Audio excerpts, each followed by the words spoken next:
Happy Sunday, folks. How are we with the audio? I'm thinking, good. Welcome back to D2ED live. Sorry, here we go. Waking and suchness. We are, I think, at a checkpoint, and my feeling is that this is kind of the end of the theory part of all of this, and we can move on to like fundamentals of actual practice. Like, how do we implement, how do we develop the skills that we've talked about? So today is going to be, I think, I think we've hit a breakthrough with all the concepts, like really coming to a head today. So let's get on with it. There's a small chunk of slides that I would really like to focus on. So I'm going to go a little bit quickly through all of the refresher slides. Precious human life. Here we go. Happy Sunday, precious human life. We are discovering more and more about the nature of our relationship to one another, to the environment. We should really get on with it because time is ticking and we're optimally positioned. Let's make the most of life and remember that there's an expiration date, TBD expiration date, authenticity smell test. Again, just invitation to run the checklist, the mental checklist when we feel drawn to a space, to just run through the checklist, to be discerning about the type of space we're getting involved with. You know, we've gone over this many times, so I'm just keeping going. Invitation to familiarize with the foundation of the foundation, or as we've, as we even will say at the end, the recipe, right? The good news about all of this is that we don't have to reinvent the wheel from jump. There is a recipe, and so invitation to familiarize with the foundation of the foundation.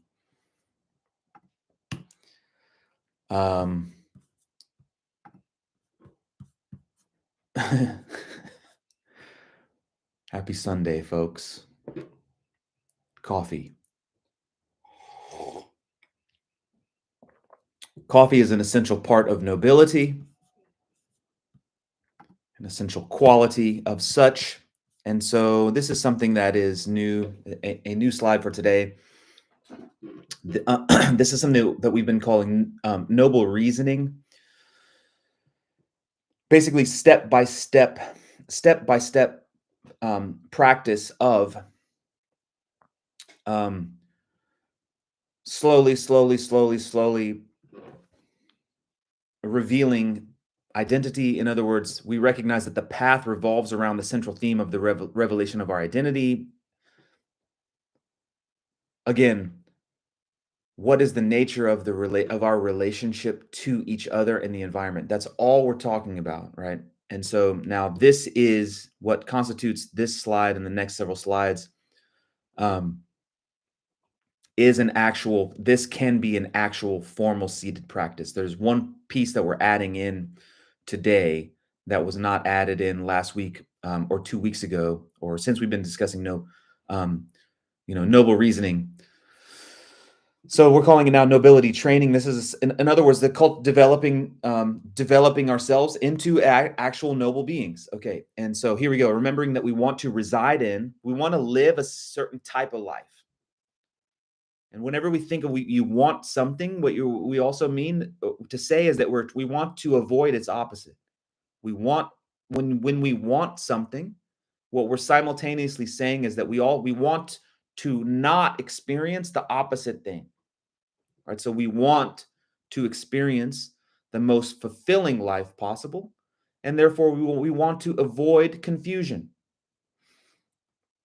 right? And that thing that we want is an effect, it's a thing, and therefore it cannot exist without causes. So we always, again, starting off identifying the aim, but then remembering that thing is produced, and therefore shifting slightly the target to causes, right? So what causes, what is required for fulfillment. And so associated causes here, both number 1 and 1.1, intellectually grasping who we are, why we're here, where we've come from, where we're going, meaning recognizing that we don't really know for certain who we are, why we're here, where we've come from, where we're going. And then 1.1, as we think about who we are, realizing that it's incoherent to even conceive of ourselves as existing without all these other things that are contributing to our existence,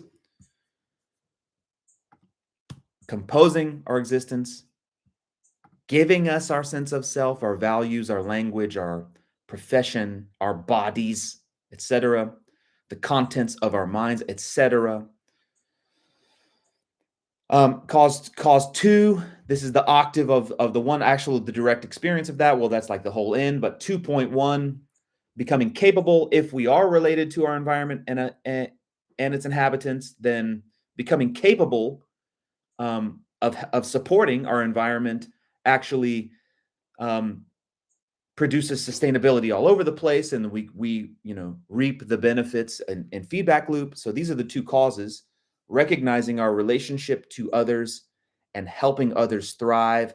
That is the whole point of the path. That's the entire point of the path. That is the path. That is the path. That is the path.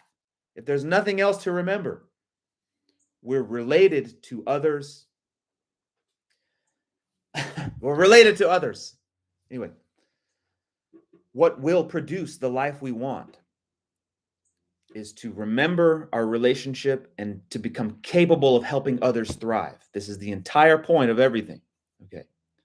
So moving forward now into creating a formal practice, nobility training. This is a refresher of noble reasoning, generating the aspiration to realize that we're insane, generating the aspiration to intellectually grasp our relationship to our environment and its inhabitants, generating the aspiration to become capable of supporting the well-being of our environment and its inhabitants, then making the vows, not just aspiring to do so, but actually making the commitment to do that. I'm going to set aside everything else. Nothing else is important to me for the rest of this life and all future lives, other than committing my own life to supporting the well-being of my environment and its inhabitants. When we get there, when we get to that place, we're ready, we can take a vow. May I become at all times, both now and forever, a protector of those without protection, a protector of those without protection, a protector of those without protection, a sanctuary, a lamp, a servant. For as long as everything is around, may I become a servant, a lamp, a sanctuary, a ship, a guide, a protector.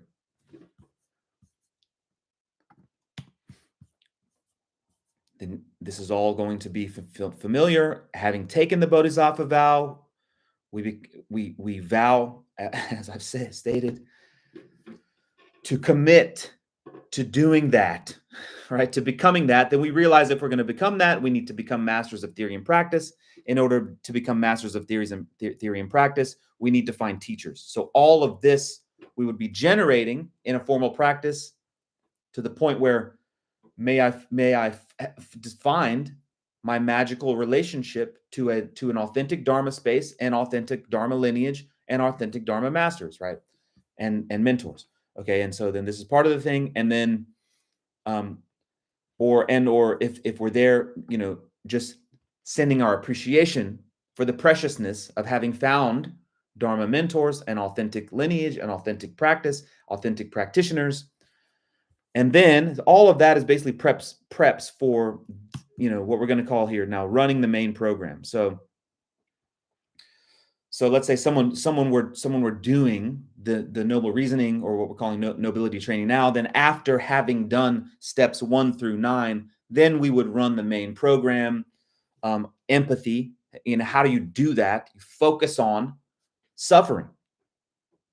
Sit with the fact that let's say I've suffered, or my parents, or my loved ones, or my children, or my siblings, or the world. Focus on that to the point where we start to become sensitive to the pain of other people. That's how to practice. So let's say from the level 0 of nobility training, going through steps 1 through 9, and then sitting with, empathizing with other people's pain. That's like point 0. And then praying that there's relief from the pain. That's 0.1. And then actually visualize. So when we've been using the words aspirational bodhicitta, what is that? It's like so empathizing with the pain, praying for the relief of the pain, and then visualizing actions literal physical actions that we can perform to mitigate the pain or to heal. So that we can call that running the main program. Running the main program. Or if we have found authentic mentors, then whatever other personal instructions that we received would happen there. Steps 1 through 9, either generating the aspiration to find at point 9, generating the aspiration to find an authentic space, or having found one as defined by checking off the authenticity smell test boxes, then generating the appreciation for the preciousness of having found that. And then 1 through 9, and then running the main program. So it would either be recognition of pain, familiarization with pain, that nobody wants that, praying that it is relieved, and then visualizing physical things that we can do to help heal or relieve the pain, or whatever other personal instructions. So that is a literal sadhana. In other words, that will reshape, reformat, recreate who we are. We become literal different beings through the sadhana, through the formal practice. Okay, so obviously then, invitation to do that. Invitation to see if that works. So then going up an octave from noble being to heroic noble being. These are the essential intellectual realizations that constitute or define heroism, or this is the essence of the Mahayana, or this is the essence of the Bodhisattva vehicle. Notice that we cannot locate a sense of our body without that body, the concept of body being attached to limbs, organs, air, and so on, and both originating from and being embedded within larger bodies. Notice when you think about your body, there's not an actual thing called body. What do you mean body? Skin, hair, eyes, organs? What do you mean body? Zygote? Egg? You dig what I'm saying? Every time we try to look for or locate body, the only thing we don't find is the body. We find everything else other than body, right? Notice that when you look for your body, you never find body, but you find everything else. Right? So this is why Rumi or someone, I think one of the Sufi mystics said, Every time I look for myself, I find God. But every time I look for God, I find myself. Something like this. I would not encourage us to repeat the second statement in that phrase to protect ourselves from megalomania. But what I would say is notice that whenever you look for yourself, I'm getting ahead of my own self here. Notice that whenever you look for yourself, you can't find it, but you do find everything else. Now, I'm saying specifically the investigation, the search for self. The search for self is what constitutes entrance into the heroic vehicle. Mahayana, Bodhisattva, heroic vehicle. Whenever we look for ourself, we don't find it, but we do find everything else.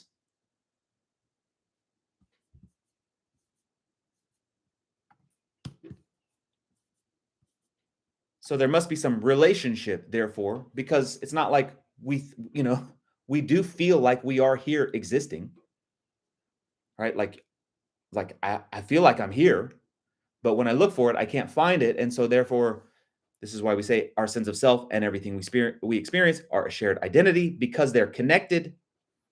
The health of one influences the health of the other. Again, body, sense of self, parts, and connections. The concept of body and the concept of sense of self are synonyms, right? And then again, a Buddha's truth body is everything. So a body has information inside of it. There's either a limited amount of information or an unlimited amount of information. There are a certain amount of people, certain amount of information inside of our sense of self, a limited amount of information inside of our sense of self, or an unlimited amount of information inside of our sense of self. Sorry, folks. When we examine, when we analyze, when we look for ourselves, when I try to actually locate myself and I only find everything else, and I observe, meaning I familiarize myself with all of those other things, I see that some of them are experiencing pain, meaning there are parts of my sense of self that are experiencing pain. When parts of my sense of self that I do viscerally feel as myself experience pain, I'm instinctively motivated to do something about it. So why am I not therefore reflexively, instinctively motivated to help heal anything that I observe anywhere? This is the conundrum. This is the bodhisattva problem. This is the problem. This is the problem. This is the heroic problem. And as we said, I don't remember, it was last week or 2 weeks ago, the quality of the problem that is identified as a forerunner of the profundity of the solution that is attained. Who am I? Where am I? Am I integrally related to? Is the environment a part of me? Is the environment as much a part of me?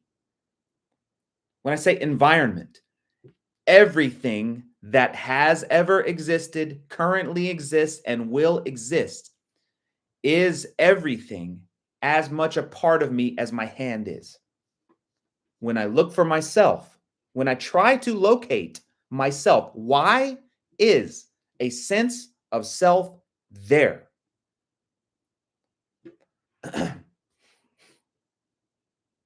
What is that? Is it my soul? Is it my biology? Anyway, when I look for it, I find my environment and its inhabitants, and recognizing that my environment and its inhabitants are an integral part of me. I will act to protect and foster the health of my environment and its inhabitants with as much sensitivity and intensity as I generate from my own hands. This is the heroic vow. Basically, it's another way to look at the Bodhisattva vow. Again, a lot of this is just review. Just trying to look at the same problem from slightly different angles. Really trying to make the point that the entirety of the path revolves around the revelation of identity, and that we cannot move from 0 to 100 in terms of not knowing for certain who I am to now knowing for certain who I am. There is something in the middle. There's distance that has to be compressed or collapsed or traversed. Called becoming invested in the well-being, becoming as invested in the well-being of my environment and its inhabitants as I am my own hand. So how can I master supporting, protecting, inspiring, and educating my dear friends and the inhabitants of the environment? How can I master supporting them? Well, I have to be able to connect with them. Right? Why is anyone going to listen to me? I'm speaking some crazy talk. I'm speaking we and Bodhisattva crazily. I'm talking about crazy things. Why would anyone listen to anyone? Why does anyone listen to anyone? Well, because we can relate. We can connect and relate. And so how can we learn, therefore, how can we master the ability to connect with and relate to other people? How can we master the ability to connect with and relate to other people? That's the whole game of Mahayana land. How can I master my ability to connect with and relate to others? And then again, same problem we've discussed for weeks, just different angle, by mastering the subtle mind-body complex. Now, why? Because implication of the subtle mind-body complex is that there are gross mind-body complexes all over the place that have the same operating system. That's basically, right? So wherever we recognize anyone, there's a sense of self there. Wherever we recognize anyone, they're experiencing a subtle body. Also, they're being pushed. And there are basically essential hopes and fears inside of their minds.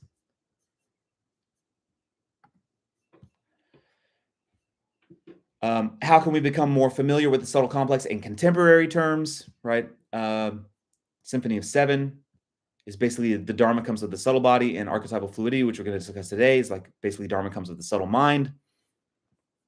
What the hell are those things? Let's familiarize ourselves first with the ethical implications of the Symphony of Seven, as we went over last week, is that everybody's experiencing the same set of challenges and longing for the same discoveries. So commonality and radical selfishness. Notice that when we actually succeed in authentically connecting with others, that feels like what the life is about, right? And like, that's what makes life worth living.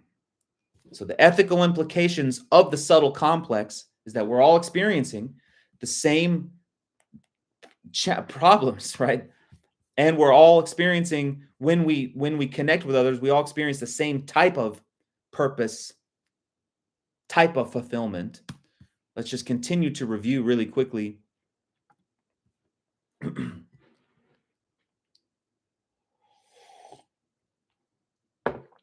And I have this here just in case anyone's joining for the first time. Episode 10, where we went over some of the, the details of Symphony of Seven. So when we say that everyone is experiencing the same set of challenges, when we're trying, in other words, when we have the aspiration to connect with other people, well, connect about what or over what, right? Well, over the way that we are being pushed around is one way to think about that, or the forces that can overtake us from time to time and get us into the agreements that we actually call pain and suffering, basically, right? So everybody is driven to survive. Everybody is driven to play. Everybody is driven to succeed. Everybody is driven to love. Everybody is driven to create. So remembering that everybody wants, quote unquote, the same thing, that's the first way to connect with others. Whatever's happening on the surface, on the inside, we all want to survive, play, succeed, love, and create.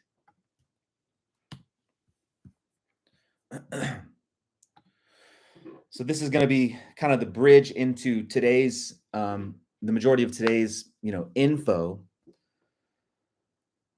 So notice that, there's a certain type of pressure associated with the drive.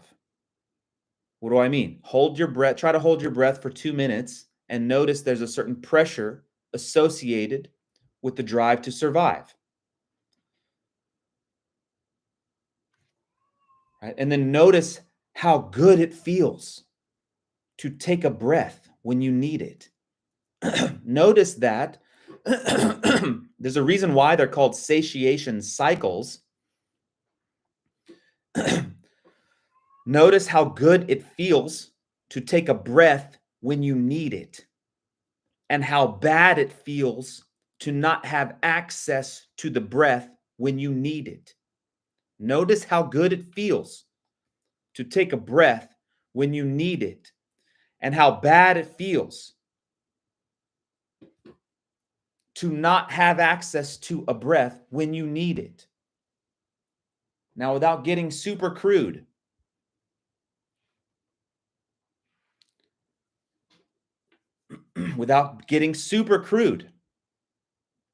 recall the pain, the sense of isolation, maybe the sense that we're not good enough or worthy enough to bag a baddie, right? The dry spell. Recall not being able to experience something that you really wanted.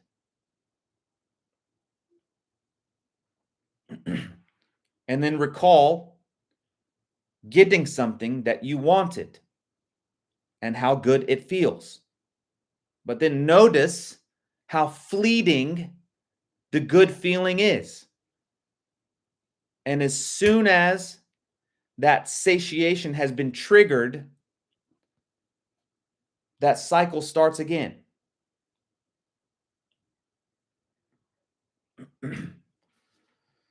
So the essential point about connecting with others is being able to empathize with the type of pain other people are going to experience. The first and the most, let's say, the highest degree of pain is the basic insanity. We don't know who we are. That's the highest degree of pain.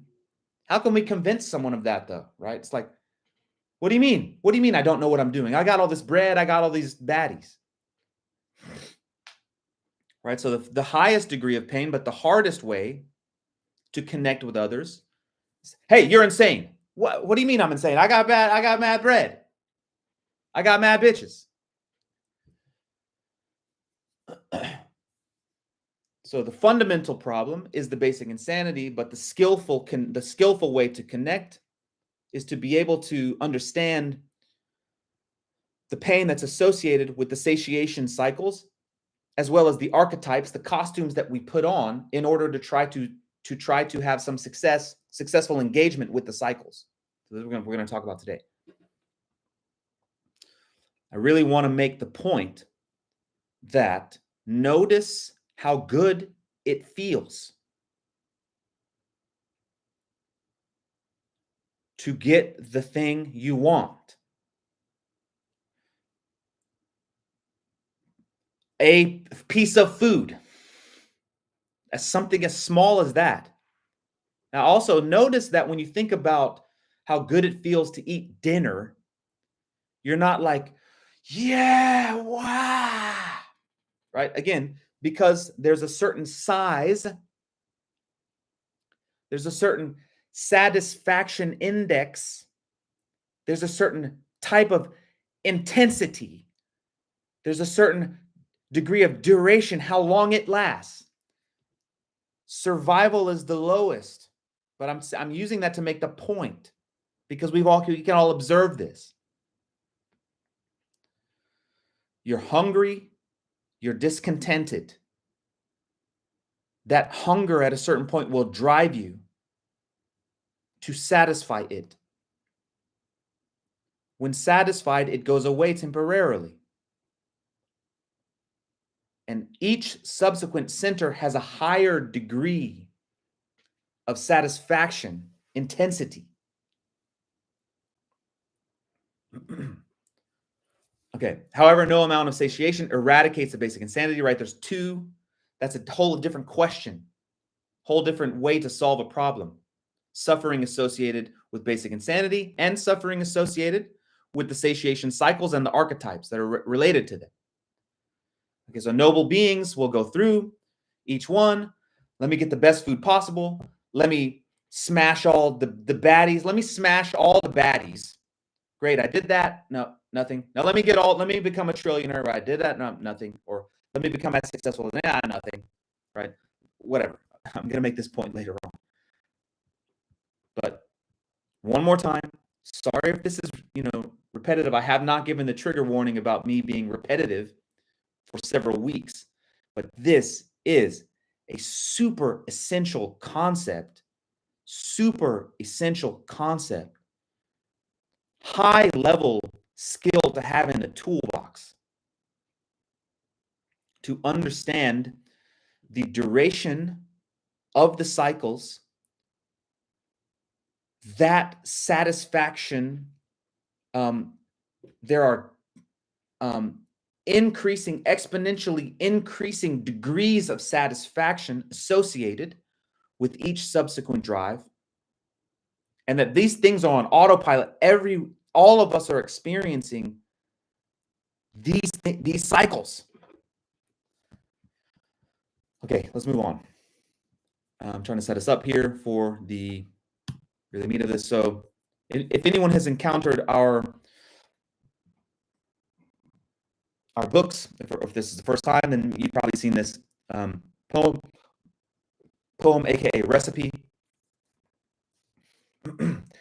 Poem, aka recipe, aka if anyone is actually a crazy, like if you're actually a crazy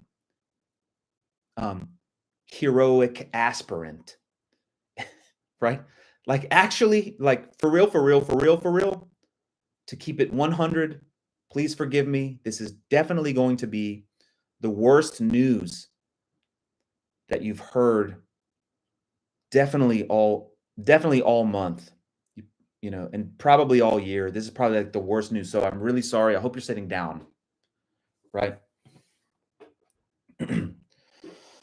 But when we become obsessed and start to research the lives of saints, basically, right? It's basically like there have been crazies that have needed to know the truth, that they needed to know. They were not willing to live one more day without knowing what the hell's going on or something, right? And so they actually did this exercise. So I'm saying that also with the caveat of disclaimer, like heads up, if you're going to do this, just heads up. But maybe we can do it intellectually, or we can do it with common sense and see how these are related. But the point is, another way to look at the evolution is like all of us are doing this, or this is a recipe and we could figure this out, right? An individual pursues survival. We're going around trying to survive. We realize we're going to die, right? We've seen people who realize that we're going to die. And the response to that is YOLO. The response to that is, well, only live once. Let's party it up. right? Anybody who has become pleasure obsessed for real, like actual pleasure obsessed,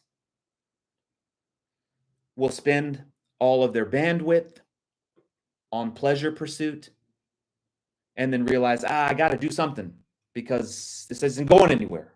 Like I ran out of bandwidth pursuing pleasure. Anyone who becomes hyper focused then as a reaction to pleasure pursuit, hyper focused on succeeding at something, being disciplined, etc. Maybe you've noticed people like this, their work, their business, their whatever is the most important thing. They inevitably think everybody else is an idiot and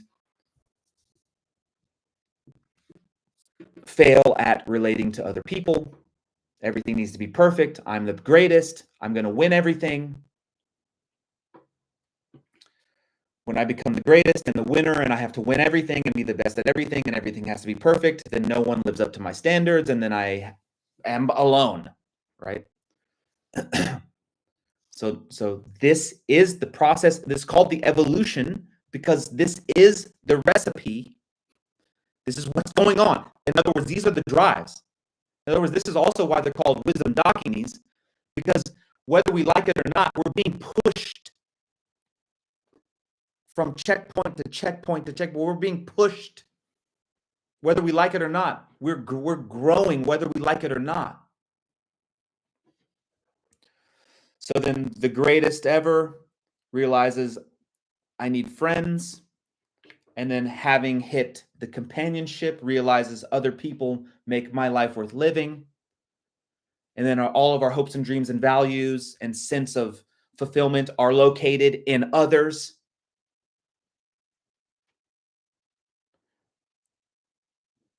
When our entire sense of fulfillment and purpose is located in other people, by definition, they're going to die. And then we experience suffering, realizing loss. That one sings of suffering. Or this is what actually constitutes or it indicates genius. That genius, divinely inspired artists are in touch with the facts of life. And that's why certain types of art make us cry. Is moving. That's why the hero's journey, for example, is so emotionally moving, because it's reminding us of, simultaneously reminding us that other people are the valuable thing, but also that they're going to go away. So the divine comedy, or the comedy tragedy of life, or something like this, right? And so then we're not enlightened yet, so we don't really recognize, the change of costume or the change of set or whatever, right? And so then becoming familiar with the preciousness of others as well as the loss of others, becoming familiar with suffering, then we become students and we ask, well, what is the real purpose of all, what is the meaning of all of this, right? And so then we become a student. And then when we're hyper fixated, when we're obsessed, when we're professional, as I say, when we become professional students, then we are reborn, quote unquote. It can mean a literal rebirth, but it can also be just a metaphoric. Then we're reborn when we meet our spiritual family, for real. And then we find authentic spiritual education, for real, and we can make progress on the path. So this is a way to understand this. The evolution is related to the satiation cycles as well as the archetypes associated with the satiation cycles. So as I was really trying to say, everything really comes to a head. These last 11 weeks is really coming to a point with this presentation.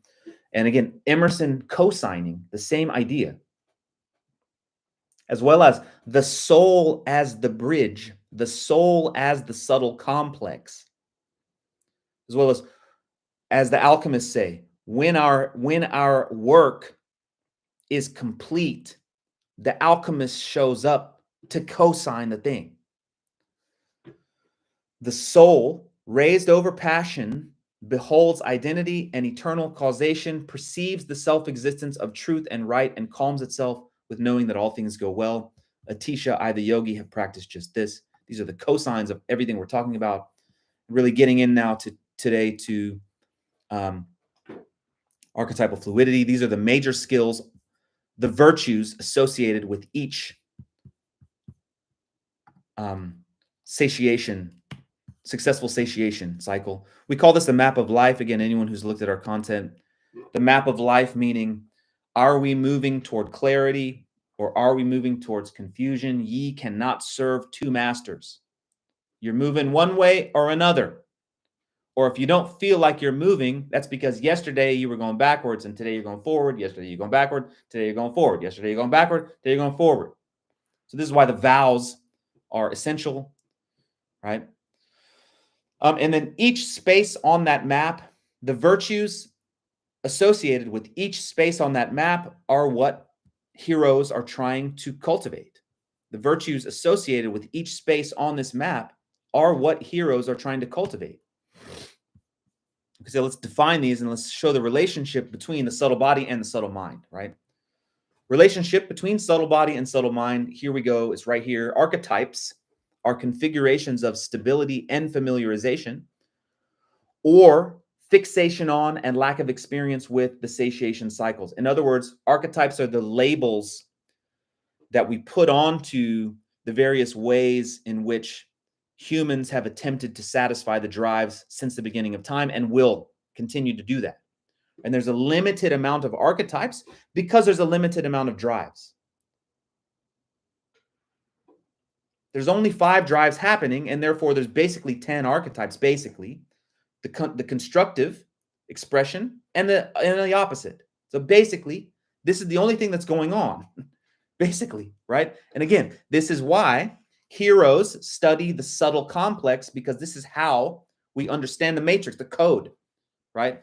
Prior to us having the tolerance to experience our own subtle mind-body complex, prior to us having the tolerance, building up the tolerance to meet God face to face, we have to build the transformer. We have to build the bridge, right? So archetypes are basically configurations of satiation. They're costumes that human beings, sentient beings have put on since the beginning of time, that are currently being put on and will be put on. They're costumes that humans have put on, are putting on, and will put on in order to engage the drives successfully or unsuccessfully. So at the level of survival, there's basically guardians or cowards.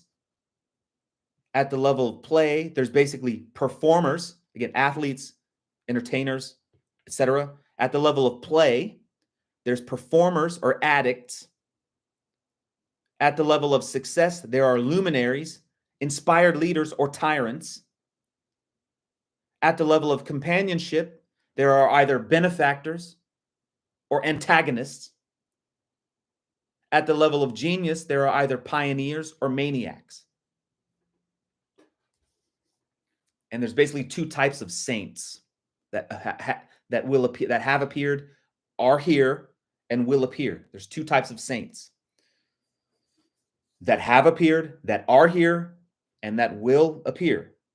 The other implication of the Symphony of 7 is that each one of those things is present, that there is always going to be presence and quicksilver. There's saints around, actually. It's not like, again, with respect to whatever tradition that we study, it's not like there, Savior came one time. Like that type of expression is here all the time by definition. It is how God, quote unquote, expresses itself, manifests itself. There are saints here. Archetypes associated with survival, guardians or cowards. Which one are you? Respectfully, who would you rather be? Archetypes associated with play. Which one would you rather be? A performer or an addict?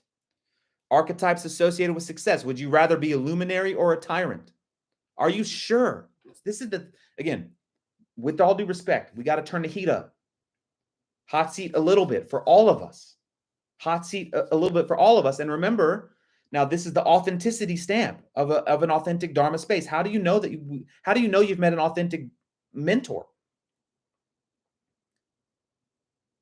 Probe, challenge, hot seat. Are you certain you're not a coward?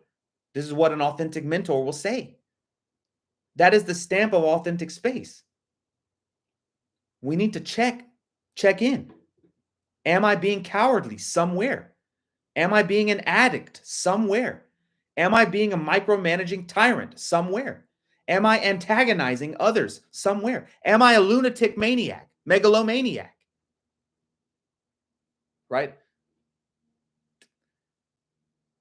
Again, respect, but that's why we put the smell test there. It sounds good. It sounds good until the mic or the flashlight falls on us. Am I being cowardly somewhere? Am I being an addict somewhere? Am I being a tyrant somewhere? Am I being an antagonizer somewhere? Am I being a maniac? Am I a maniac? How would I know? Notice that, at the very least, notice that we don't want to be that. At the very least, notice that we don't want to have a distorted relationship with survival. We don't want to be cowards. Notice that at the very least, we don't want that. We're setting up aims, right? We were trying to aim at something. This is why I'm always saying sometimes it's easier to aim at the thing you don't want. Like simultaneously, if you can aim at, if you can recognize what you don't want, you're simultaneously recognizing what you do want. Notice that we don't want to have a distorted, obsessed,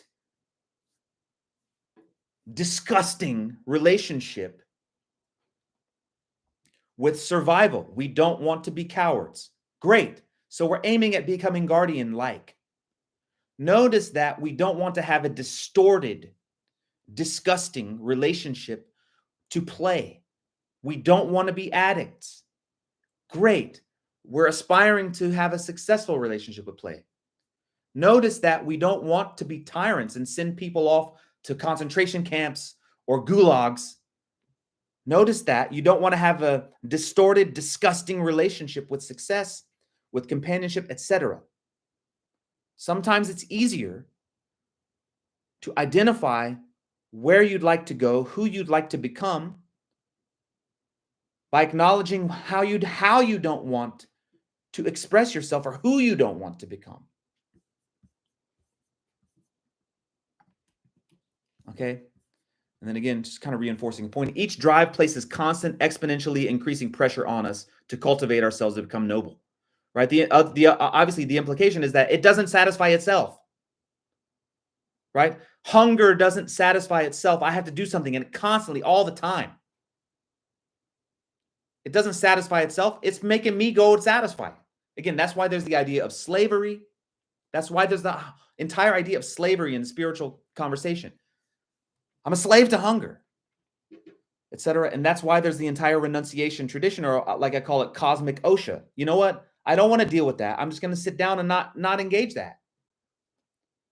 Right? Again, each drive places more pressure. There's more pressure. Right? Notice that you were more depressed when you weren't smashing baddies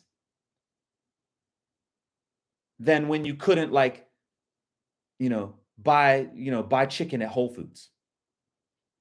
Like, I'm eating dollar pizza. Yeah, I'm not that depressed or whatever, right? I'm eating like whatever. Maybe it's not the greatest food in the world, but it's not as depressing. I don't feel the pressure in the same way as not being able to, like, feel, attractive or something, right? You know what I'm saying? And then notice the weight of, like, having to have your whole life together and all of that. What's your plan for the future? Are you saving money? Are you growing professionally? That's so much pressure. I don't even want to think about that.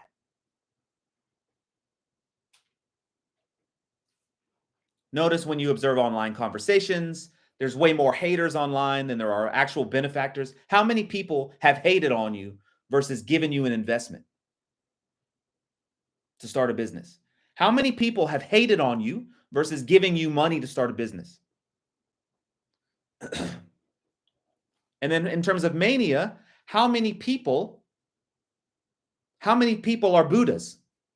You understand? More and more pressure each drive.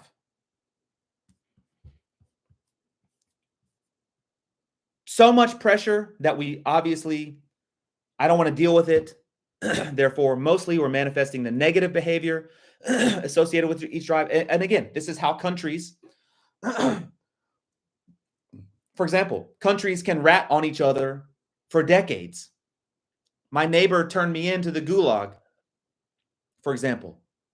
There's too much pressure. I need to survive. I'll just turn in whoever so I can survive or whatever, right? Again, familiarization with the subtle complex. This is the whole thing. This is the entire matrix. Like, this is everything. So we manifest the negative behavior, or we're grasping onto the one thing that did work. I'm really an artist. I don't need to work in a restaurant. I'm a business owner. Even though I don't have the pain of or I don't have the experience of something positive, this is who I am, and I'm going to keep doing this. Sorry, I think we're going over. I'm talking a lot, but anyway. So this is where the craving, grasping, and aversion, because we get high. We get high when we do experience, when you do get the baddie. There's some, ego bomb goes off in the brain, and I got to get that. I want to do that again. Especially when we're newbies to being able to actually satisfy some of these drives for real, the higher ones. When we're newbies at it, we get that first high, and then we chasing the dragon. And like I said about the distortion, the drives are distorted when we're trying to oversatiate it, right? Like that first taste gets us so high. I need that again. Imagine that this time when you saw me, if you looked at the table, I just had a bunch of food, like all just McDonald's every hour, right? It's like, okay, obviously no. So we get high and we crave the thing. And we also despise not having the thing. So as we said, I don't know, maybe, some time ago, we're suffering wanting the thing. And then when we get the thing, we're suffering trying to hold on to the thing, but we can't hold on to the thing. I need the thing, but now I've got the thing, but the thing is going away. You know what I'm saying? Again, this is why there's the strong renunciation trip. No one wants to deal with that. Too much pressure. I don't even want to play the game of trying to cultivate myself to become noble, to be attractive to baddies. I don't even want to play that game. I don't want to play the game of having to cultivate myself to stabilize myself in the world and interact with money or business. It's too much pressure. I don't want to do that. The pain of losing loved ones, that's too much. I'm not going to get close to people, whatever, right? Okay, so the demands of the cycles are too great. So we renounce the world, or we're lazy, or just ignorance is bliss. YOLO, Burning Man, I just want to get high every day. I'm just going to get lit, whatever. Too much pressure. Facing the demons is too much. I'm tapping out. When we find a way to navigate the world with some success, we often rely solely on that particular construct, right? Like to a hammer, everything's a nail. I'm going to keep doing this thing. It's worked. I'm going to keep doing it. However, heroes learn how to shapeshift in order to engage the world with maximum skill and efficiency. Shapeshifting requires direct confrontation with and transcendence of comfort zones. Again, this is Dharma authenticity smell test. How do you know that you've met an authentic mentor? They're probing. Are you certain that you're not this? Let's go. Keep it moving. Keep it moving. Don't stay stagnant in that thing. Keep it moving. Grow. When we talk about demons, having demons, aversion to growth is I want to stay here. I'm this. I'm happy here. I'm safe here. I feel safe here. I don't want to go do the thing. Right? So that's the demon. Aversion to growth. is the demon. Heroes seek out their own aversions in order to take on or adopt. In other words, what's the cost? What's the price of archetypal fluidity? That's a great idea. I'm going to go develop all these things. Yeah, that also means that you got to dead all the things that you're comfortable with. So what's the price? In other words, what is it? If you want the ultimate reward, you have to be willing to pay the ultimate price. Right? In other words. So becoming heroic has an insanely high cost called we have to face all of our demons. That's great that we're talking about this, blobbity bloobity bloop. How do you know you're in an authentic space? When we meet authentic mentors, they're going to challenge us to do more, to become more. No matter how much we've developed ourselves already, when we meet an authentic mentor, they're going to challenge us to do more, to be more skillful, to be more engaged, to be more relatable. No matter how much we've done, we're still here rocking. We can do more. Let's do more. Let's protect more. Let's inspire more. Let's engage more. Shape-shifting. Now, again, thinking of this as a practice, if there are crazy bodhisattvas that really want to take this on, it's not like it's secret, right? It's hard, but it's not a secret. It's hard, but it's not a secret. Day by day, we're either becoming more courageous or more cowardly. Week by week, we're becoming more charismatic or more fearful of engaging others. Month by month, we're refining our vision and contribution more.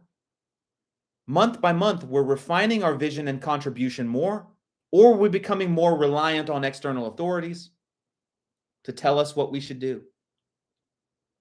And then year by year, we're becoming more instrumental to our environment and others, or feeling more and more isolated and disconnected from it. Day by day, every day is an opportunity to develop more courage. Every week is an opportunity to be more charismatic. Every month is an opportunity to continue to refine the vision of how we'd like to contribute to the world. And every year we can check in on those things and see if we're becoming more instrumental or feeling less involved.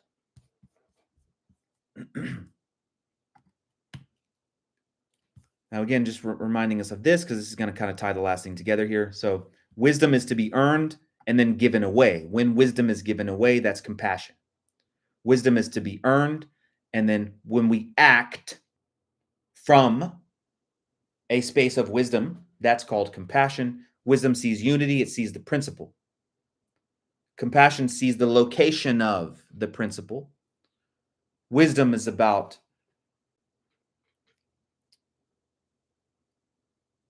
collecting, unifying, recognizing commonality.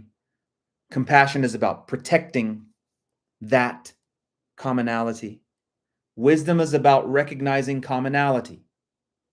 Compassion is about protecting that commonality. Wisdom is about motive. Compassion is about action. Wisdom, mind, compassion, body. Now, engaging, learning to master relationship with the centers is how we collect, how we earn the collections, basically. Survival is associated with compassion and grit, in other words, protection. Play is associated with wisdom, in other words, skill and connection. Success is associated with compassion and grit, protection again. Companionship, wisdom, skill, connection. And then what are called the higher centers. We've heard this talk, in New. Sorry, and I'm sorry, I'm going to go a little bit over today, but not that much over, because we're almost through with what today's the meat of today. So when we hear about the higher centers, what's happening there is there's a unification of the two opposites. So genius is both wisdom and compassion. or what we can call divine inspiration. The muses are with the genius. The muses are with the genius. The genius is divinely inspired. Saint level 1 sees the divine world, sees the mundane world as the divine world. The genius, the muses are with the genius. The genius is divinely inspired. This is the synthesis of wisdom and compassion, the beginning of the synthesis of wisdom and compassion at genius. A true genius, or a presence that's moonlighting as genius, the muses, the goddess is with that person. The muses are with the genius. There's a unification or a synthesis of wisdom and compassion. The Quicksilver Saint, there's a second synthesis of wisdom and compassion. That saint sees heaven in earth, basically. Hears heaven in earth, basic divine perception, we call it. And then becoming spiritually initiated in the highest sense of the word. Presence, again, synthesis, the third synthesis of wisdom and compassion. That's divine incarnation. That's when the presence hits the earth. And or the former sense of self is supplanted with the divine actual presence. That's what we call it that. Anyway, it's not me that doeth the works, it's the Father in me, as it is said, as a Christ will say. A Christ will say, it's not me that's doing these things, it's the Father in me that does the things. The divine has reached the earth, right? The word made flesh, or however we conceive of that. Okay, the third synthesis of wisdom and compassion. So in other words, we're trying to gain the collections so that we can have the synthesis happen.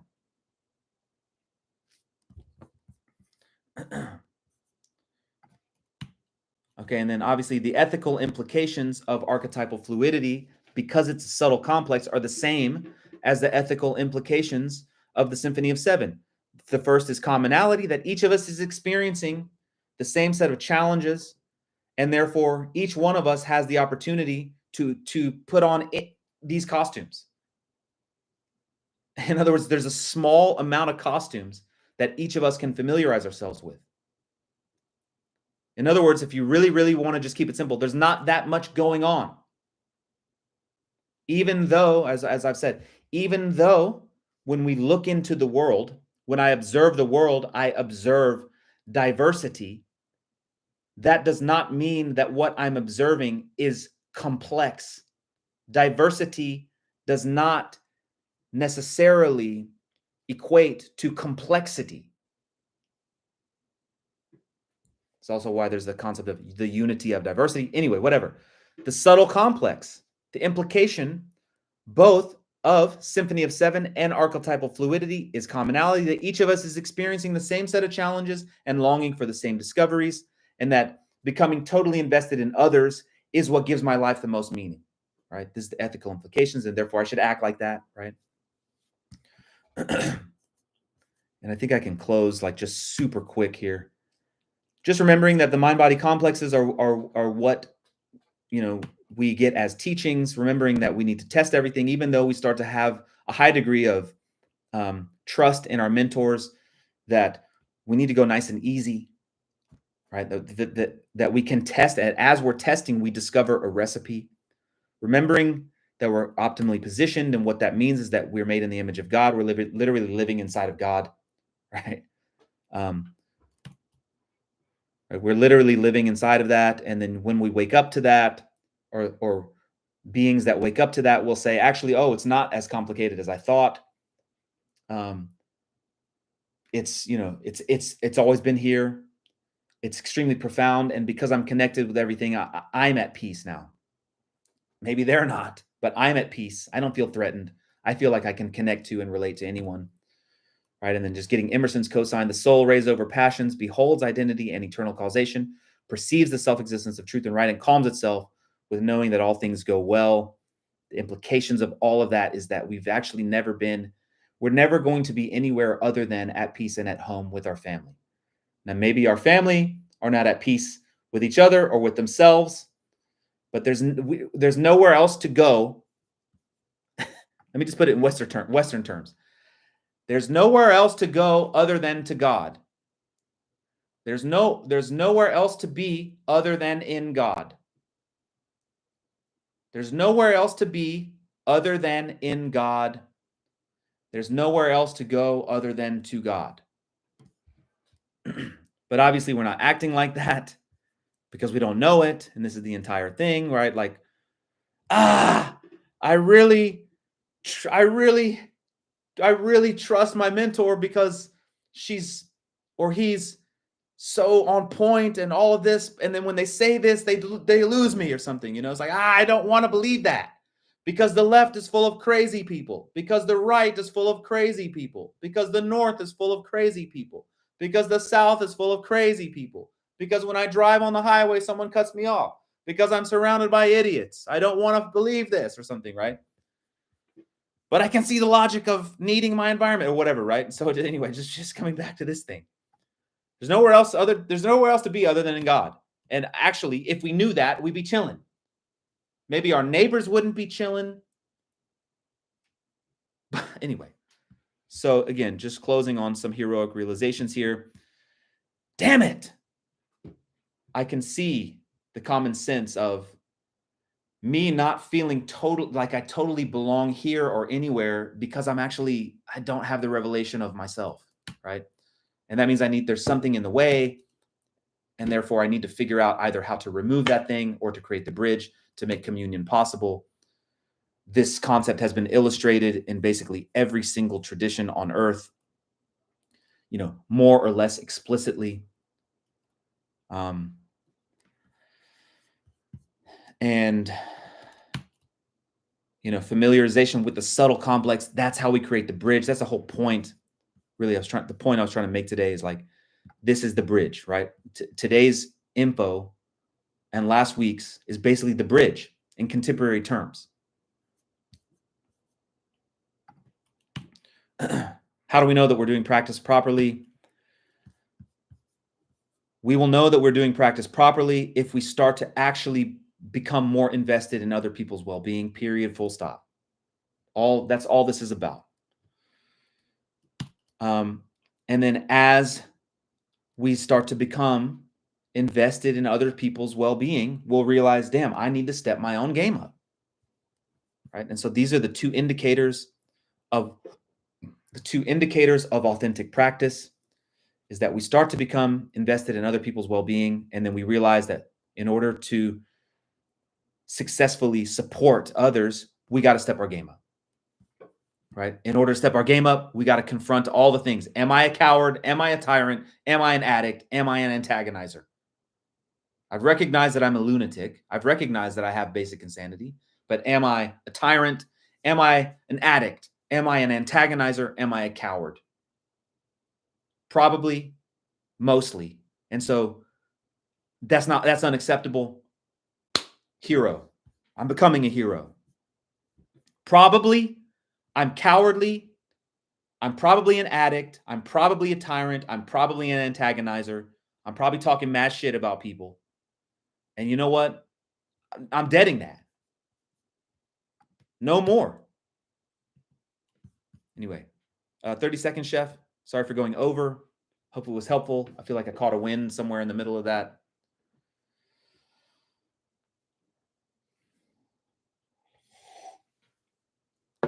If anyone's still on or would like to review something, we can go back for a few minutes. Otherwise, we'll see you next week and we'll get into actual like actual development stuff, skills, techniques.